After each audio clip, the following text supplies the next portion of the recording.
Hallelujah, praise the Lord. सबको प्यार भरी जय मसीह की। प्रभु के सामर्थी कलाम के साथ आप सबका स्वागत है। हालेलुया। आज का जो वचन है परमेश्वर का सामर्थी जिंदा कलाम है, वो है बीज बीजने वाले के लिए उदाहरण। हालेलुया। मत्ती 13 अध्याय में बीज बोने वाले का दृष्टांत। तो आज हम सीखेंगे मेरे प्रिय भाई बहनों कि बीज है क्या, बीज किसे कहते हैं हम।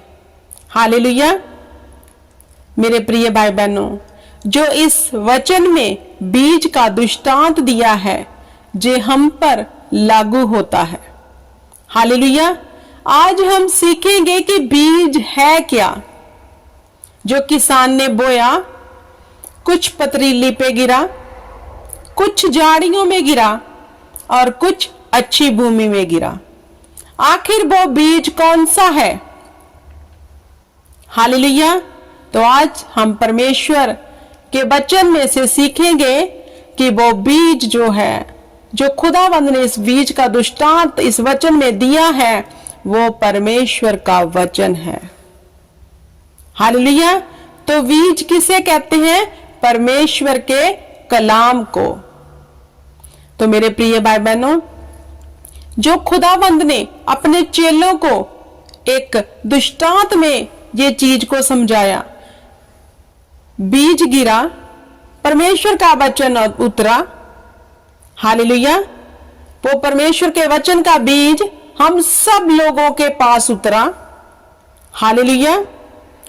तो कुछ तो पथरीली जमीन पर गिर गया, मतलब वचन सबके पास आया। पथरीली जमीन, कठोर लोग जिन्होंने अपने हृदय को कठोर किया है, वचन सुनना ही नहीं है। हालेलुया। फिर वो बीज झाड़ियों में गिरा। हालेलुया। जो जंगली बूटी जिसके साथ थी, तो वो उन मनुष्यों को दर्शाती है जो परमेश्वर में तो आ गए हैं, लेकिन साथ साथ वो दूसरे कामों में भी लगे हुए हैं। मतलब जो वचन के अंगेंस्ट है, साथ साथ शैतान को भी मौका देते हैं कि वो उनकी जिंदगी में रहे, क्योंकि वो अपना पुराना वास्तव उतारना नहीं चाहते। तो झाड़ियों का मतलब क्या है? वो बीज जब बढ़ा तो किसान ने कहा, पिता क्या जब मैं बूटी को बीज में से निकाल दूं? तो परमेश्वर ने कहा, बढ़ने दो दोनों को। जब समय आएगा, फसल अलग की कर दी जाएगी और भूसा अलग कर दिया जाएगा। मतलब खुदा ने उन लोगों को जो दो चित्ते हैं, दो जगह में फंसे हैं, प्रभु को भी मान रहे हैं, साथ साथ में शैतान की हाँ में भी हाँ मिला रहे हैं, वो भी काम वो ही कर रहे हैं जो शैतान उन्हें कहता है, उनके अंडर में है। दोनों चीजों को साथ लेके चलते हैं, तो एक समय आएगा उन लोगों के लिए कि खुदावंद अच्छे को निकाल देगा बाहर स्वर्ग के लिए और दूसरे को आग में झोंक देगा। हालेलुया। तो तीसरा बीज कहां गिरा? अच्छी भूमि पर।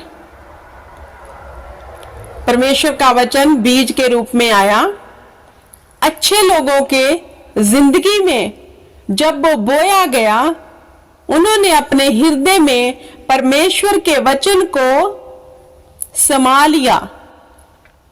उन्होंने अपने हृदय में परमेश्वर के वचन को ग्रहण किया और फिर उस बीज की, उस वचन की राखी की।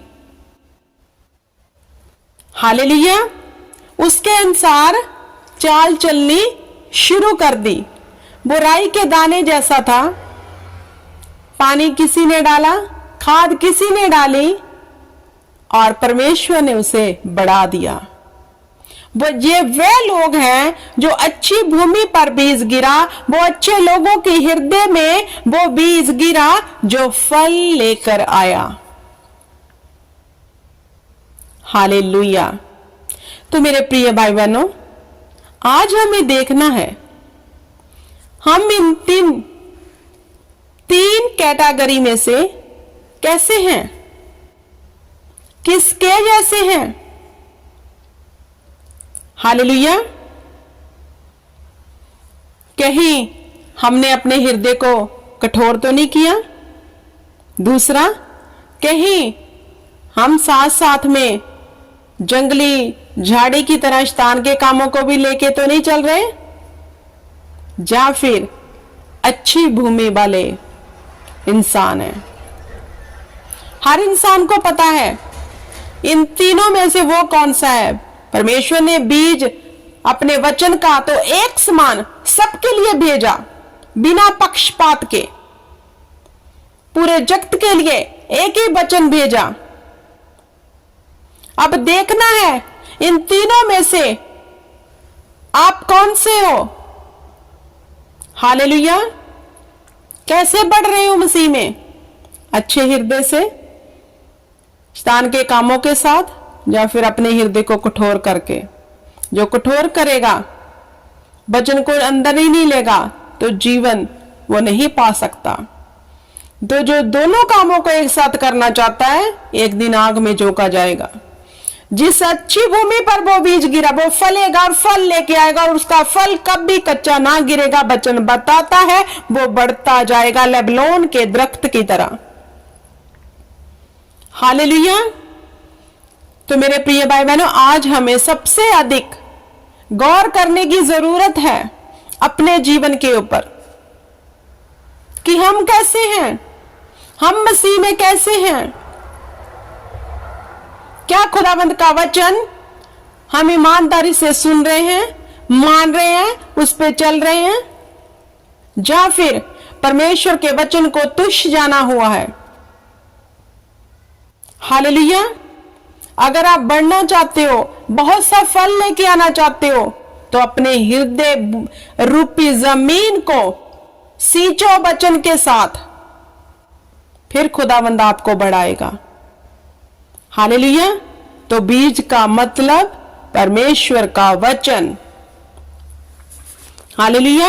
आप ये पुस्तक पढ़ सकते हो, मत्ती 13 अध्याय में बीज के बारे में खुदावंद ने दृष्टांत दिया है।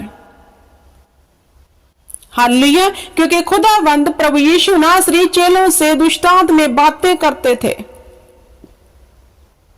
उन्हें समझाते थे। हालेलुया। तो मेरे प्रिय भाई बहनों, परमेश्वर के वचन का भय मानो, परमेश्वर का भय मानो। वो सामर्थी और जिंदा परमेश्वर है। उसने वो उत्तम वस्तु हमें दे दी जिसकी कीमत सोने चांदी से उत्तम है। वो है उसका पवित्र कलाम, क्योंकि उसने कहा मैंने अपने नाम से ऊंचा दर्जा अपने सामर्थी कलाम को दिया है। तो आज हम देखेंगे कि हमने उसके पवित्र सामर्थी कलाम, जो उसने अपने नाम से ऊंचा दर्जा इसको दिया, हमने कहां रखा हुआ है। हालेलुया। परमेश्वर आपको समझ दे, बुद्धि दे, और परमेश्वर के वचन को आप गौर से सुनकर जड़ पकड़ने पाओ। ये मेरी दुआ है आपके लिए। God bless you all. आमीन।